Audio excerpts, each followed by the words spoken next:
జగన్మోహన్ రెడ్డి గారు ఉన్నప్పుడే బాగుంది. కూట ప్రభుత్వం వచ్చినాక ఏ దానికి మద్దతు ధరలు లేవు. ఇప్పుడు చూసుకుంటే అరటి కానీ, ఉల్లి కానీ, ఈ వరి కానీ ఏది చూసుకున్నా కూడా అన్నీ చాలా దారుణ పరిస్థితులు ఉన్నాయి. రైతాంగాన్ని ఆదుకుంటే ఈ కూట ప్రభుత్వం ఏంది లేదు. అన్ని ఊరినే ఫోకస్లు చూసుకొని చేస్తున్నారు. అంత అంత తప్పితే ఏమీ లేదు.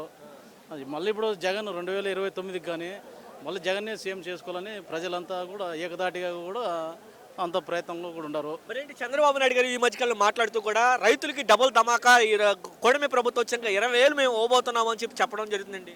ఏంది ఏంది చెప్పడము, ఆయన అన్ని 100% అబద్ధాలు చెప్పడము, ఏదో అన్ని చేసి ఏమీ లేదు. ఈ కూట ప్రభుత్వంలో చాలా దారుణ పరిస్థితుల్లో ఉన్నారు. గిట్టుబాటు ధరలు ఉన్నాయా బాబాయ్? గిట్టుబాటు ధరలు ఏమీ లేవు. ఇది అమ్మ ఒడి వేస్తామని అది లేదు. నిరుద్యోగ భృతిది నెలకు 3,000 అది ఇస్తున్నారు. ఫీజు రింబర్స్మెంట్ లేదు. ఈ రైతు భరోసా కొరగా అప్పుడింది వేస్తున్నాడు. అంతేగాని అది పూర్తిగా కూడా ఎప్పుడో వేసాల్సింది 1 ఇయర్ కింద వేసింది మళ్ళీ ఇప్పుడు వేస్తున్నాడు.